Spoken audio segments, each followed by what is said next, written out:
जाइए सभी। Good evening all of you. आप लोगों की फिजिक्स की क्लास स्टार्ट हो गई है।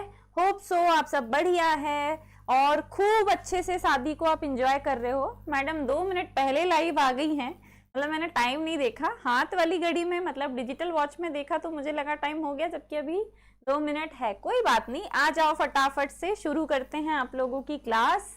ठीक है, चलिए कोई नहीं, कल का टॉपिक डिस्कस कर लेते हैं पहले, और आज हमें क्या पढ़ना है ये भी डन। ठीक है, तो आई होप सो मेरी आवाज वगैरह सब कुछ क्लियर है, सब बढ़िया से आ रहा है। थम्स अप कर दो, yes ma'am, all okay ma'am, कुछ तो लिख के दो ताकि मुझे पता चले कि हाँ सब कुछ ठीक है। आज हमें पढ़ना है संधारित्रों का संयोजन, और इस संयोजन में कल हम पढ़ चुके हैं संधारित्रों का श्रेणी क्रम संयोजन। कल हम पढ़ चुके हैं संधारित्रों का श्रेणी क्रम संयोजन, और आज हमें पढ़ना है संधारित्रों का समांतर क्रम संयोजन। समांतर क्रम संयोजन को पार्श्व क्रम संयोजन भी कहा जाता है। समांतर क्रम संयोजन को पार्श्व क्रम संयोजन भी कहा जाता है।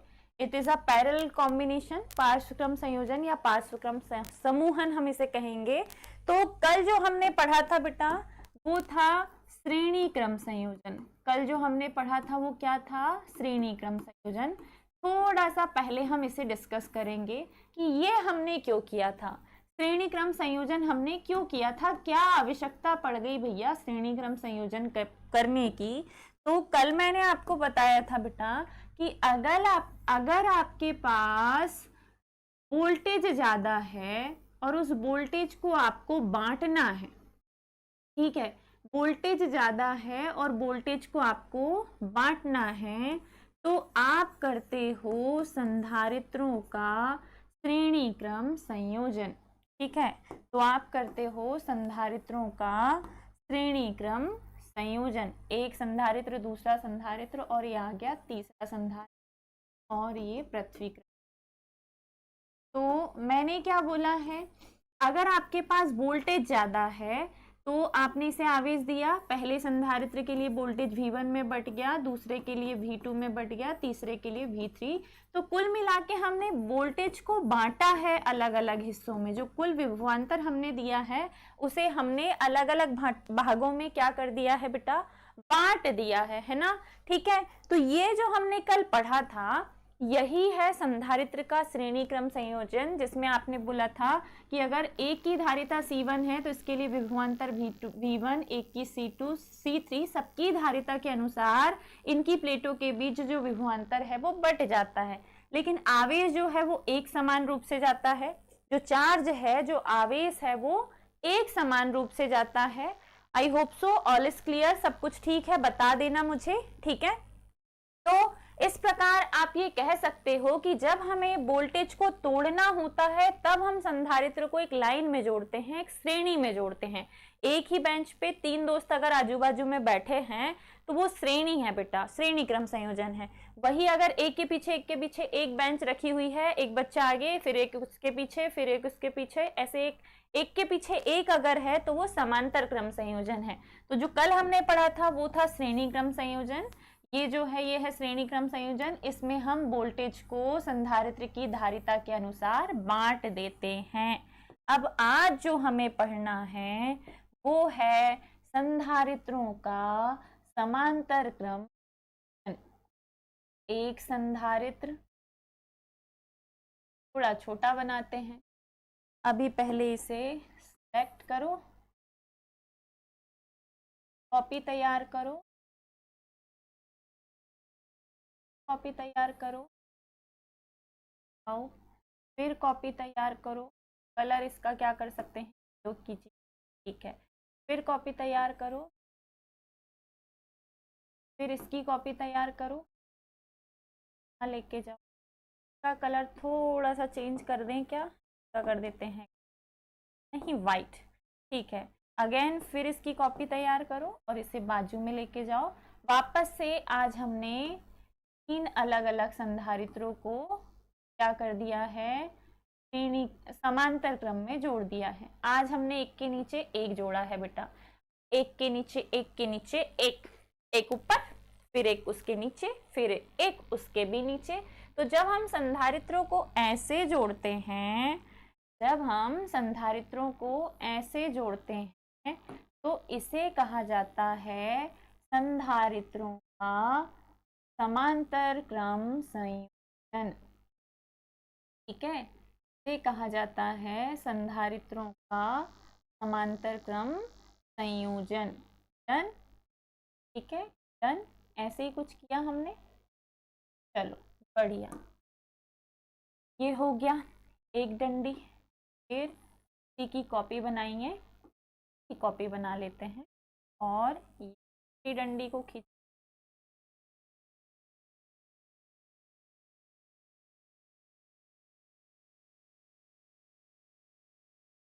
Delete this.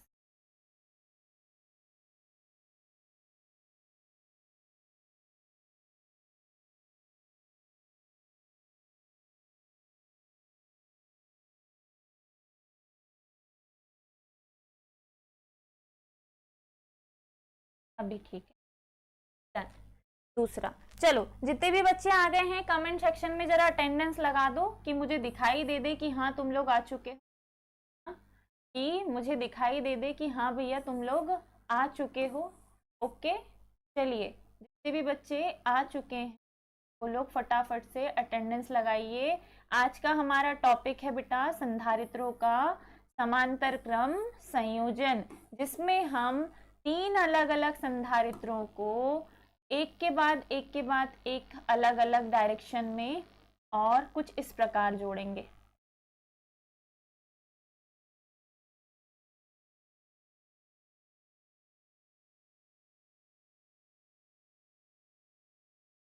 बेटर ये होता मैडम कि आप हाथ से ही बना देती, इतना टाइम आप लगा रहे हो, ये तो बेहतर ये कि आप हाथ से ही बना देते, ये बढ़िया। चलो ऐसे क्या फायदा टाइम लगाने का, टाइम थोड़े ना हमारे पास। चलो 3 अलग अलग संधारित्र हमने लिए हैं बेटा, जिसमें हमने सभी संधारित्रों को बाहर से एक साथ प्लस क्यू आवेश दिया। क्या दिया बेटा? प्लस क्यू आवेश दिया। अब ये जो तीनों संधारित्र है, माना पहले संधारित्र की धारिता C1 है, पहले की धारिता C1 है, दूसरे की धारिता C2 है, तीसरे की धारिता C3 है। सभी संधारित्रों की पहली प्लेट को हमने एक बिंदु A से ले जाके जोड़ दिया है और दूसरी प्लेटों को दूसरे बिंदु B से ले जाके जोड़ दिया है।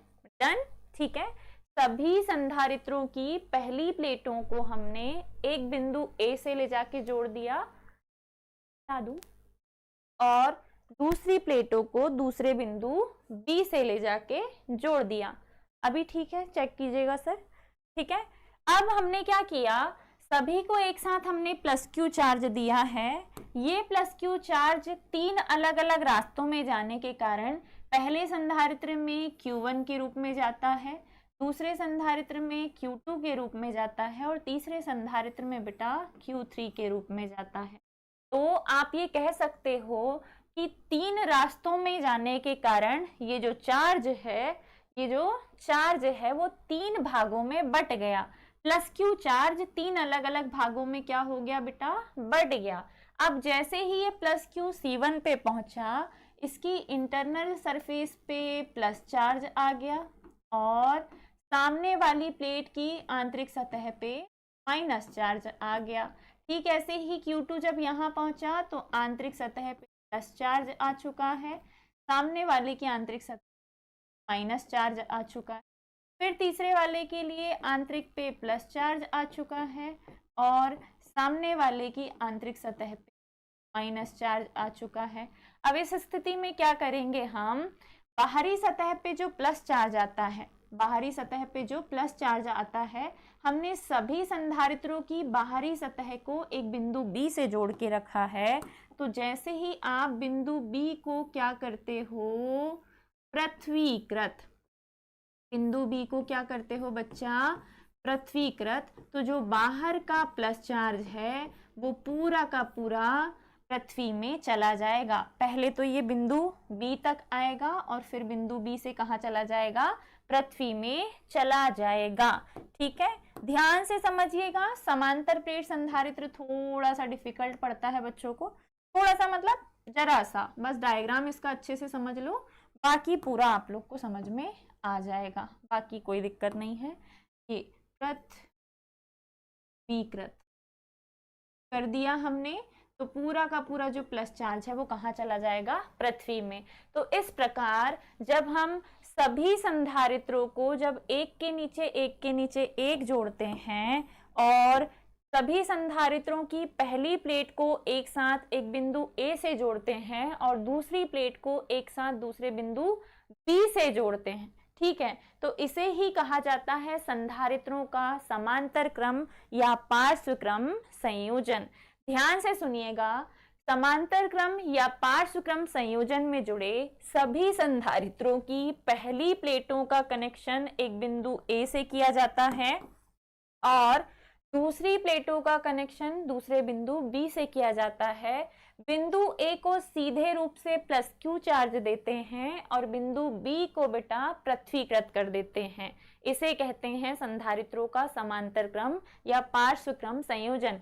इस संयोजन की खास बात यह है कि श्रेणी क्रम में बेटा विभवांतर अलग अलग भागों में बटा था, लेकिन यहाँ आप विभवांतर बिंदु A और B के बीच में निकालेंगे। यहाँ आप विभवांतर बिंदु A और B के बीच में निकालेंगे और बिंदु A और बिंदु B के बीच विभवांतर हम जो निकालेंगे ना, वो मान लीजिए क्या है, V।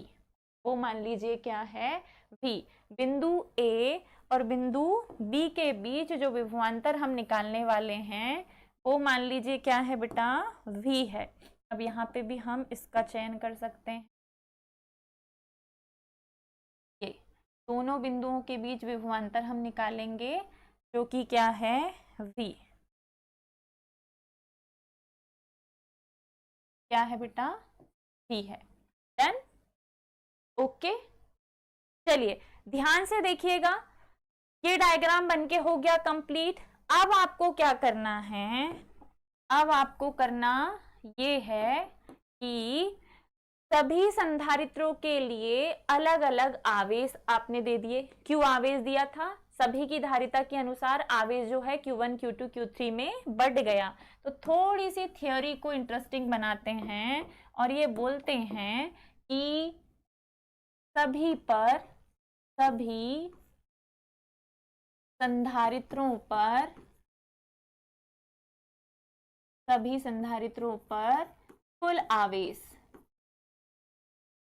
आवेश क्या होगा बेटा, तो कुल आवेश होगा Q और Q का मान चाहिए तो Q1 Q2 और Q3 को जोड़ना पड़ेगा, समीकरण नंबर 1। कल हमने ऐसे ही विभवांतर निकाला था V1 V2 V3 को जोड़कर। आज हमने ऐसे ही क्या निकाला है बेटा, आवेश निकाला है। कुल आवेश अगर चाहिए तो तीनों अलग अलग आवेशों को जोड़ दो, Q1 Q2 Q3 को जोड़ दो। ध्यान से सुनिएगा, अगर आवेश की मात्रा ज्यादा है और हमें आवेश को अलग अलग बांटना है तो हम संधारित्रों का समांतर क्रम संयोजन करते हैं। अगर वोल्टेज ज्यादा है, विभवांतर ज्यादा है और हमें विभवांतर को अलग अलग बांटना है तो हम संधारित्रों का श्रेणी क्रम संयोजन करते हैं। समांतर क्रम संयोजन में तुल्य धारिता बढ़ जाती है, श्रेणी क्रम संयोजन में तुल्य धारिता जो है, मतलब जो कुल धारिता निकल के आती है वो कम हो जाती है और ये आपको न्यूमेरिकल से समझ में आ जाएगा। ठीक है, तो अभी के लिए देखो सभी संधारित्रों पर हमने क्या पता किया है, कुल आवेश। अब अगर इसी को आप सबके अनुसार अलग अलग निकालोगे तो पहले निकालो प्रथम संधारित्र पर आवेश। आप जानते हो C बराबर होता है Q अपॉन V, तब Q बराबर होगा C इंटू V। अब यही चीज पहले के लिए निकालोगे तो सिर्फ पहले संधारित्र को देखो, पहले के लिए आवेश Q1 है, धारिता V1 है और सभी के लिए जो विभव है बेटा, सभी के लिए जो विभव है वो क्या है बच्चा, V है।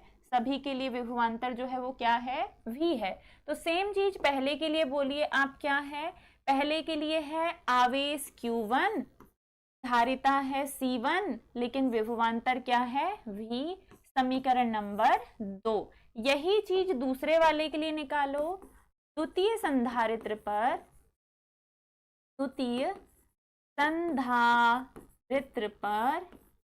क्या चाहिए बेटा, आवेश।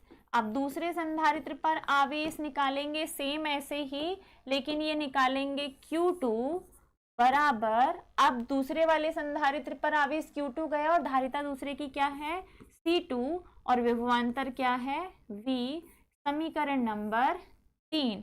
ठीक इसी प्रकार तृतीय संधारित्र या तीसरे संधारित्र, आप इसे कह सकते हो तीसरे संधारित्र पर आवेश, तीसरे संधारित्र पर आवेश, तीनों के लिए अलग अलग आवेश हम निकाल रहे हैं। समीकरण 2 में Q1 का मान निकला, समीकरण 2 में Q2 का, और समीकरण 2 में 3 में, और अब 4 निकलेगा। Q3 का मान चाहिए तो C3 इंटू क्या करना पड़ेगा, V। समीकरण 4 में आपने सभी 2, 3, 4 में आपने Q1, Q2, Q3 का मान जो निकाला है उसे हम रखेंगे समीकरण नंबर 1 में, इक्वेशन नंबर 1 में। क्या यहां तक आपको क्लियर है बेटा, बताओ, क्या यहां तक समझ में आया? जितने भी बच्चे देख रहे हैं, I request all of you, please बेटा वीडियो को लाइक कर देना, समझ में आ रहा हो तो। वैसे अगर आप डेली पढ़ोगे, रोज लेक्चर लोगे, है ना, बेसिक अगर आपको क्लियर हो गया है, अगर आपने डेली बेस पे लेक्चर लिया है तो आपको सब कुछ समझ में आएगा। और अगर आप एक दिन आ रहे हो, 4 दिन नहीं आ रहे हो, तो फिर नहीं आएगा, तो फिर टाइम लगेगा, है ना। तो यहाँ पे आके हमारा आधा क्वेश्चन हो जाता है सॉल्व। हम पढ़ रहे हैं संधारित्रों का समांतर या पार्श्व क्रम संयोजन। समांतर क्रम या पार्श्व क्रम संयोजन तब करते हैं जब हमें आवेशों को अलग अलग भागों में बांटना होता है, ठीक है। इस संयोजन में जुड़े सभी संधारित्रों की पहली प्लेट को एक साथ आवेशित किया जाता है और दूसरी प्लेट को एक साथ पृथ्वीकृत किया जाता है। दो बिंदुओं के बीच का विभवांतर सभी संधारित्रों की प्लेटों के बीच का विभवांतर होता है। तो ये जो विभवांतर भी आया है बेटा, ये C1, C2, C3 तीनों संधारित्रों के लिए भी है, याद रखना। अब चूंकि हमने आवेश Q दिया था और ये आवेश Q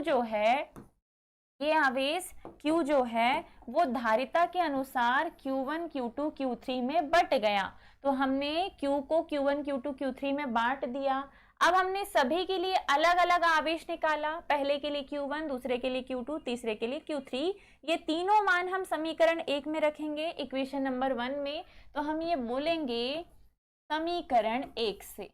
समीकरण 1 बोल रहा है कि जो Q है वो Q1, Q2 और Q3 के योग के बराबर है।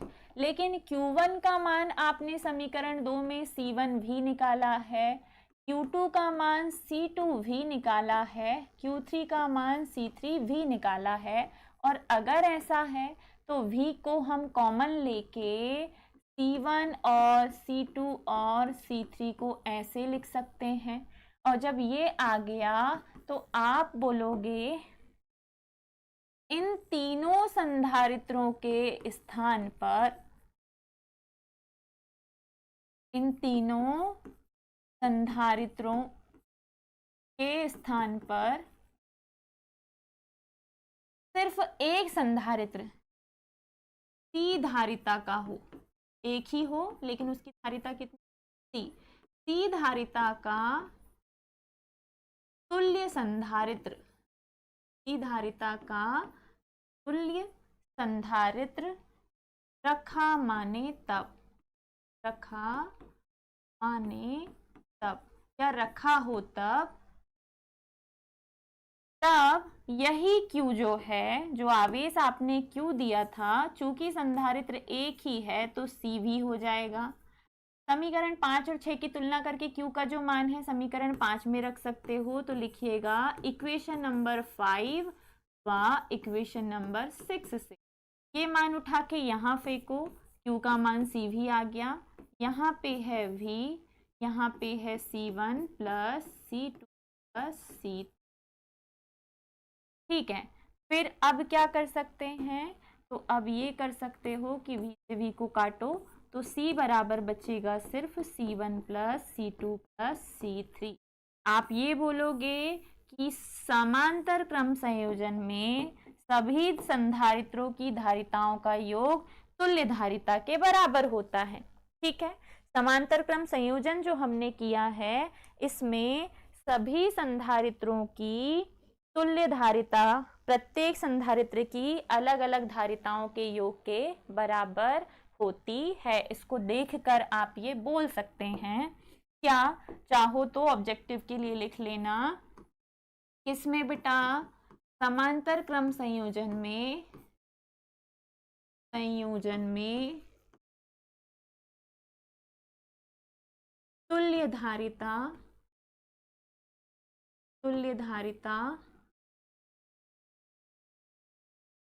सभी संधारित्रों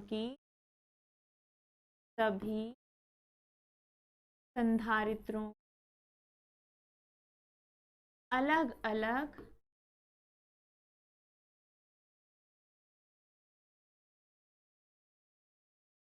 धारिताओं के योग के बराबर होती। तुल्य धारिता जो है बेटा वो क्या है, C। ये सभी संधारित्रों की अलग अलग धारिताओं के योग के बराबर होती है। यही है संधारित्रों का समांतर क्रम संयोजन, पैरेलल कॉम्बिनेशन ऑफ कैपेसिटर। कितने बच्चों को समझ में आया? थोड़ा तो कुछ लिखो, जैसे फिर हम न्यूमेरिकल करेंगे, जैसे फिर हम संख्यात्मक प्रश्न करेंगे। हम पढ़ रहे हैं समांतर क्रम संयोजन, इसमें आपने प्लस क्यू आवेश दिया जो सभी संधारित्रों की धारिता के अनुसार Q1 Q2 Q3 में बढ़ गया। यहाँ मैडम ने 3 संधारित्र लिए हैं, आप चाहें तो n ले सकते हो। n का मतलब नहीं पता, 2 4 6 8 कितने भी हो सकते हैं, वो जितने बोलेगा उतनों को जोड़ना बेटा। अगर वो बोलेगा 2 संधारित्र जुड़े हैं तो सिर्फ 2 को जोड़ना, 4 जुड़े हैं तो 4 को जोड़ देना। पैटर्न यही है करने का, बस जितनों को जोड़ने को बोलेगा उतनों को आप जोड़ दीजिएगा, उतनों को आप ऐड कर दीजिएगा। अब आपने कुल आवेश क्यू दिया था जो कि Q1 Q2 Q3 में बटा, आपने बांट दिया कि सबका योग Q के बराबर है। अब आपने क्या किया, सभी संधारित्र की धारिता अलग अलग है तो सभी के अनुसार आपने Q1 Q2 Q3 का मान निकाला। Q1 का मान C1 भी धारिता के ही सूत्र से आता है, Q2 का ये, Q3 का ये, तीनों मानों को उठाओ समीकरण 1 में आपने ले जाके रख दिया। रखने के बाद जब आपने देखा कि सब तरफ भी कॉमन है, सभी की प्लेटों के बीच विभवांतर एक समान है, तो विभवांतर कॉमन आ गया, बचा C1 C2 C3 इन सब का योग। अब हमने माना कि 3 अलग अलग संधारित्रों को जोड़ा है, इससे अच्छा एक ही रख दें, तो एक ही रखोगे तो उसकी धारिता C होगी। इस स्थिति में उसे सिर्फ Q आवेश देना पड़ेगा और उसकी प्लेटों के बीच विभवांतर सिर्फ V होगा, तो Q बराबर हो जाएगा CV।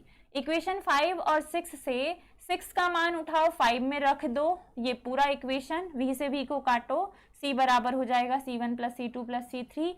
इसको देखकर आप बोलोगे यही संधारित्रों के समांतर क्रम संयोजन का सूत्र है। संधारित्रों के समांतर या पार्श्व क्रम संयोजन, समांतर क्रम संयोजन या पार्श्व क्रम संयोजन की तुल्य धारिता का सूत्र है, तुल्य धारिता का सूत्र है। डन हो गया, डन। चलो अब अगर ये समझ में आ गया तो हम करते हैं बेटा कुछ न्यूमेरिकल्स, 1-2 न्यूमेरिकल के टाइप इसके हम देख लेते हैं।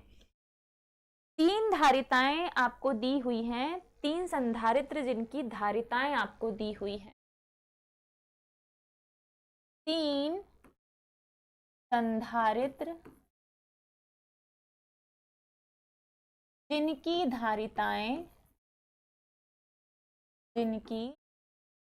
धारिताएं कितनी दी हुई हैं, 3 4 और 6, 3 माइक्रोफैरड, 4 माइक्रोफैरड व 6 माइक्रोफैरड। ठीक है, 3 4 और 6 माइक्रोफैरड है उनकी तुल्य धारिता। ठीक है, तुल्य धारिता निकालनी है आपको। कब कब निकालनी है बेटा? तो पहली सिचुएशन आपको निकालनी है श्रेणी क्रम यानी कि सीरीज कॉम्बिनेशन में, श्रेणी क्रम संयोजन के लिए निकालनी है आपको तुल्य धारिता। और दूसरे नंबर पे आपको निकालनी है बेटा समांतर क्रम संयोजन के लिए। समांतर क्रम संयोजन के लिए आपको 3 संधारित्र दिए हुए हैं, इन्हें श्रेणी क्रम में भी जोड़ा गया है और समांतर क्रम संयोजन में भी जोड़ा गया है। दोनों ही संयोजन में आपको तुल्य धारिता निकालनी है। डन, ठीक है। तो पहले हम इसे सॉल्व करते हैं और दिया है क्या? संधारित्र की धारिताएं, संधारित्र की धारिताएं। अब 3 संधारित्र है तो 3 धारिता दी है बेटा। C1 बराबर दिया है 3 माइक्रोफैरड, C2 बराबर दिया है 4 माइक्रोफैरड, C3 बराबर दिया है 6 माइक्रोफैरड। अब आपको बोला है किस संयोजन में? श्रेणी क्रम। पहले निकालो किस में? श्रेणी क्रम संयोजन। श्रेणी क्रम संयोजन में तुल्य धारिता, तुल्य धारिता। तो मुझे बताइए श्रेणी क्रम का फॉर्मूला क्या पढ़ा था आपने? श्रेणी क्रम संयोजन का फॉर्मूला था कि 1/c बराबर होता है 1/c1 plus 1/c2 plus C3। अब भी सिद्ध हो जाएगा कि किस संयोजन में धारिता का मान अधिक होता है। C1 का मान 3 माइक्रोफैरड, C2 का मान 4 माइक्रोफैरड, C3 का मान 6 माइक्रोफैरड। 3 4 6 एलसीएम लेना आता है? ऐसे लेते हैं, देखो 3 4 6, 2 से डिवाइड करोगे तो 3 बार, फिर 2 से डिवाइड करोगे तो 3, 3 3 दूनी 6, 6 दूनी 12, ठीक है। 3 दूनी 6, 6 दूनी 12, 12 जो है वो इसका क्या आ जाएगा बच्चा? एलसीएम आ जाएगा। आप यहाँ लिखिए क्या आया है? 12। 3 से 12 को काटोगे 4 बार, 4 ऊपर, 4 तिया 12, फिर 6 से काटोगे तो 2 बार, 4 3 7 और 2 9, 4 3 7 और 2 9। तो आप लिख सकते हो कि 1/c बराबर आया है 7 और 2 9 के बटे में 12।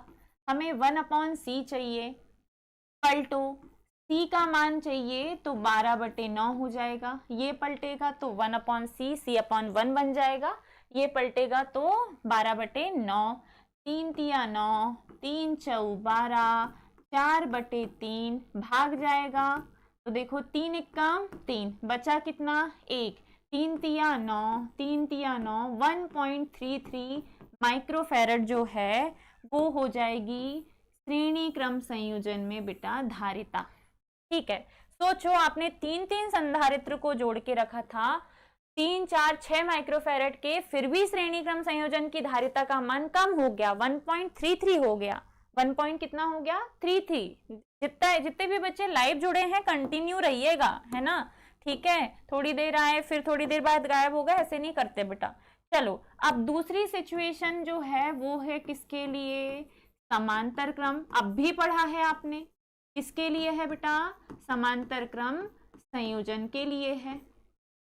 तो समांतर क्रम संयोजन में हम सभी जानते हैं कि C बराबर होता है C1 plus C2 plus C3। C1 का मान है 3, C2 का मान 4, C3 का मान 6, 4 10 और 3 13, तो हो जाएगा 13 माइक्रोफैरड। ये है किसकी धारिता? समांतर क्रम संयोजन की, और ये है श्रेणी क्रम संयोजन की। अब आप बता दो कि आप किस सिचुएशन में संयोजन करोगे।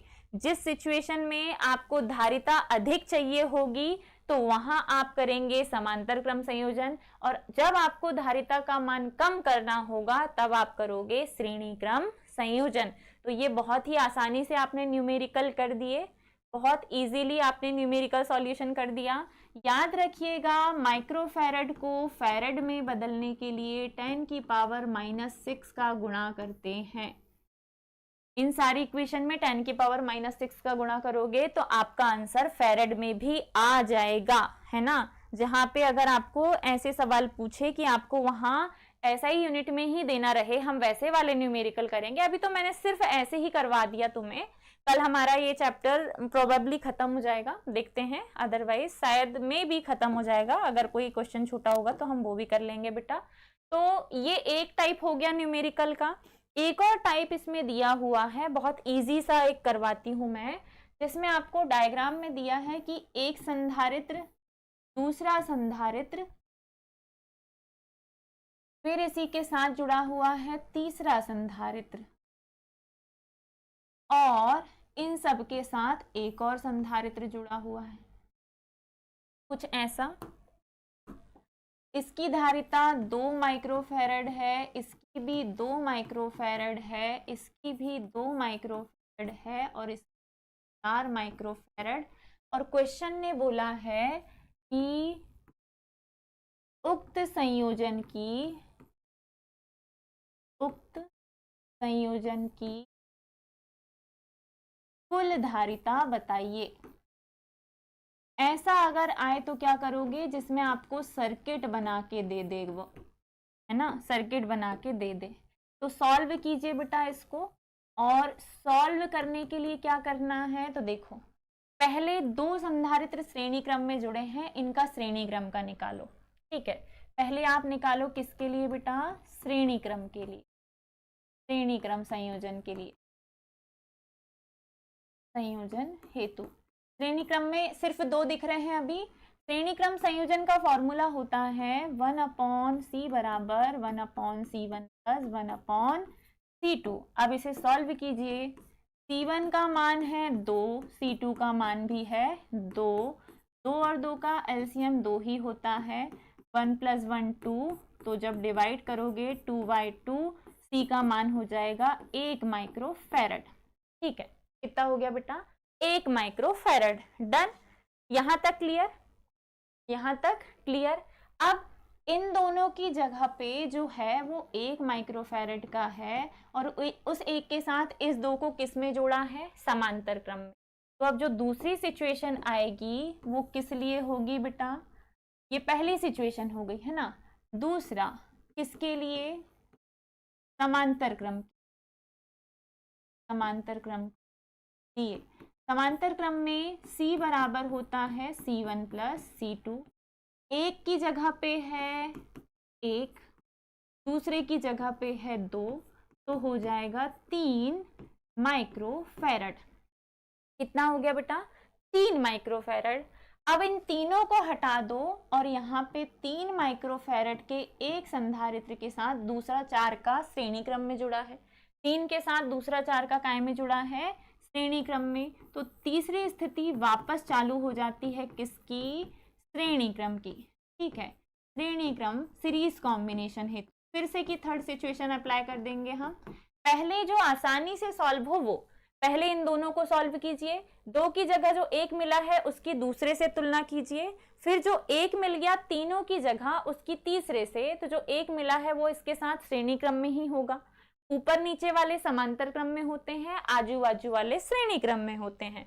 तो इस सिचुएशन में आप खुद देखो कि अब जो संधारित्र है बेटा श्रेणी क्रम में जुड़े हैं, तो श्रेणी क्रम में वही 1/3 आ गया, 1/4 आ गया।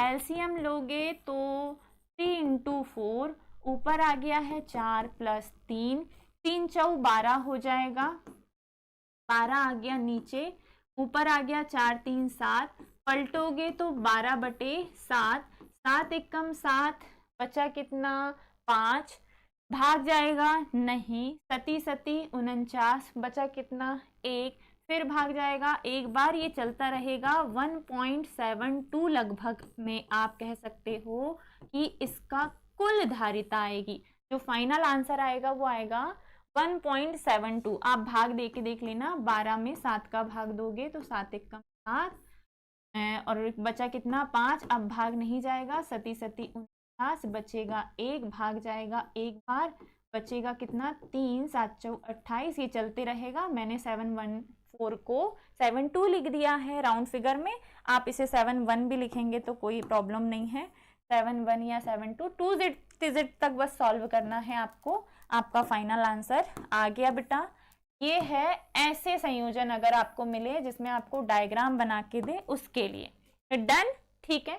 तो आज हमने क्या क्या पढ़ा? आज हमने एक न्यूमेरिकल किया संयोजन से ही, उसके पहले एक और न्यूमेरिकल किया संयोजन से ही, और उसके पहले हमने पढ़ा है संधारित्रों का समांतर क्रम संयोजन। तो आई होप जितने भी बच्चे आज क्लास में थे, मैं उम्मीद करती हूँ कि उन्हें सब कुछ समझ में आया होगा। अगर आप लोग क्लास में रेगुलर रहेंगे।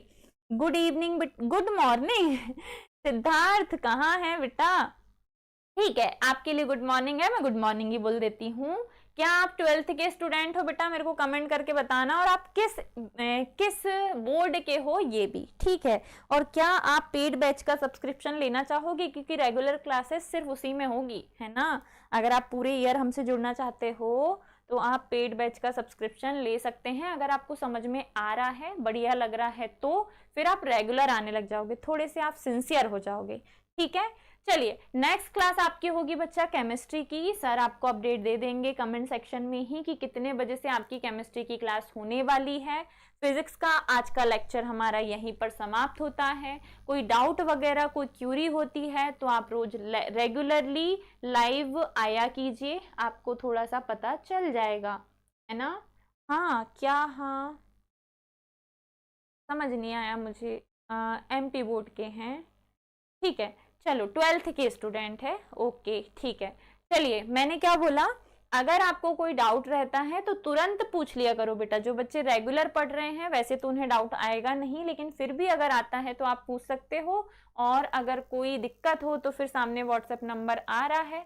6:45 से आप लोगों की केमिस्ट्री की क्लास होगी, 6:45 पे वापस से आ जाइएगा। और उसके बाद बायोलॉजी की होगी। बायोलॉजी में आज मैडम बहुत इंपॉर्टेंट प्रोसेस पढ़ाने वाली है, अंडाणुजनन oogenesis जो प्रोसेस है वो आज हम डिस्कस करेंगे बेटा। इंपॉर्टेंट क्वेश्चन है, 4 मार्कर क्वेश्चन है, तो प्लीज टाइमली क्लास में आ जाना, है ना, ठीक है। शादी वादी में अगर जाओ तो लिमिटेड ही खाना खाना, उटपटांग ऑयली फूड खाने की जरूरत नहीं है। सिर्फ दाल चावल रोटी जो कि तुम लोग खाते नहीं, तुम लोग तो चाउमीन, मंचूरियन, नूडल्स, गुपचुप ये सब ढूंढते हो, है ना, ठीक है।